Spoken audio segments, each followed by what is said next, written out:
وظننت أنا أني بذلك hello and আসসালামু আলাইকুম everyone. আরও একটা রামাদানের ব্লগ লইয়া হাজির হইলাম আমি। হোপফুলি সবাই ভালো আছেন। তো আজকের ভিডিওর ফার্স্টেই দেখতে পারা আমার হাজবেন্ডে আমার ফেস কাটিয়া দিরা, তাই না আমার কইরা যে ফেস কাটিয়া দিবা, তাই না আমার হেল্প করবা। তো আমি আর এই সুযোগাত ছাড়া করতাম খানে আমি হইলাম ওকে দেন দেও। তো ইফতারের প্রিপারেশন নিলাম আর তাইনের ফেস কাটা দেখকেই বুঝতে পাররা তাই কতটুকু লেজি, কত লেটে আরও আমার টাইম ওয়েস্ট করছেন।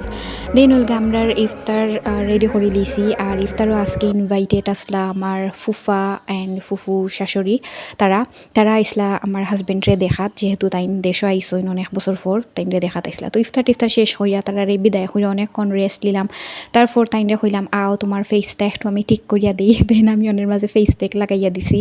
তো ফ্রেশ শুয়ে কেন দেখলাম তাইন কতখান খাই দুইতাছন, মানে নামাজ উমাজ শেষে এটা প্রায় 12টা দিকে।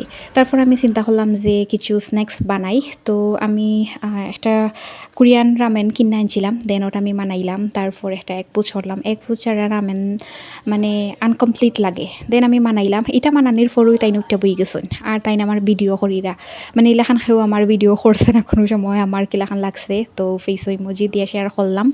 আর বাই দ্য ওয়ে রামেনটা কিন্তু অনেক বেশি অনেক অনেক বেশি মজা। আর আমার ছোটো বোনটা অনেক বেশি মিস করছি, কজ তাই রামেন যে কোনো ফ্লেভারের রামেন ট্রাই করতে ভালো পায়, আর এগুলা খাবার তাই অনেক ভালো পায়। তো আজকের ভিডিওটা এই পর্যন্তই।